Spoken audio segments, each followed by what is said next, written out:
আল্লাহকে মানবে। হ্যাঁ, আমরা মানি কেন? আমরা আল্লাহকে চিনি না, আমরা আল্লাহকে মনে করি যে করলে তাই কি হবে। আরে করলে কি হবে তুমি জানো না? করলে কি হয়? বড়র কথার বাইরে গেলে কি হয় এটা তুমি জানো না? সহি কথা বলার পরেও বড় একটা বিপক্ষে তোমার অবস্থান নিয়েছে, তুমি সহিতে বলেও টিকতে পারবে না, ভুল হলে তো কোনো কথাই নাই। এই যে যেমন একটা সত্য কথা আমি আপনাদের বলি, বিগত যে 2-3টা ভোট হয়েছে, এখানে কি আপনারা কেউ ভোট দিতে পারছেন না? আগেই হয়ে গেছে। কেউ আওয়ামী লীগ খাইলে মন খারাপ করেন না বাবা, যেটা সত্য কথা আমি আপনাকে বলছি না, এটা উপরের সিস্টেম, উপর থেকে এই ধরনের হয়ে আছে। চিন্তা করেন, এখন ওইখানে আপনি বিরুদ্ধে গেলেও কাজ হবে না, আপনার মন চাইছে ভোট দেয়, এরপরেও বড়রা বলছে যে না ওইভাবে হবে না, আগেই হবে বা দিলে প্রকাশ্যে দিতে হবে।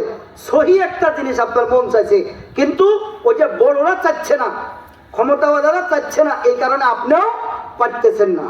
এখন চিন্তা করেন যে আপনি চাইতেছেন যে আমি গুনার কাজগুলো করি, নাফরমানিগুলো করি, নামাজ একটু কাজা দেই, মিথ্যা কথা একটু বলি, আর আল্লাহ বলতেছে যে না ওইটা হবে না, আমার ওইটা ইচ্ছা না, আমার ইচ্ছা আলাদা রকম।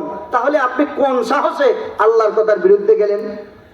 যাই আবার আপনি শান্তিতে ঘুমান কিভাবে? শান্তিতে আপনি কিভাবে ঘুমান?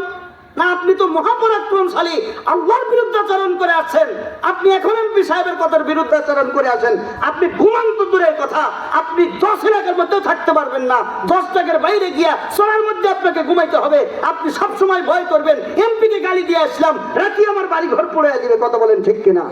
আর আপনি আল্লাহর কথার বিরুদ্ধাচরণ করে, আল্লাহর ইচ্ছার বিরুদ্ধাচরণ করে আপনি নাক ডেকে ঘুমাইতেছেন। আপনি আল্লাহকে কিভাবে চিনলেন? কি বুঝলেন? আপনি কোন আল্লাহকে চিনলেন? আমার তো বুঝে আসে না।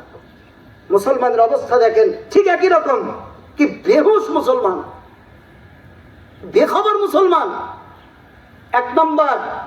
দ্বিতীয় নম্বর হলো যেই কথা আমি আপনাদেরকে বলতেছিলাম, কি বিরক্ত হইতেছেন আপনারা? কথাগুলো কি বুঝে আসতেছে বাবাজি? খালি কি কেচ্চা ঘটনা বললে ওয়াজ হয়? সারা রাত কেচ্ছা বলা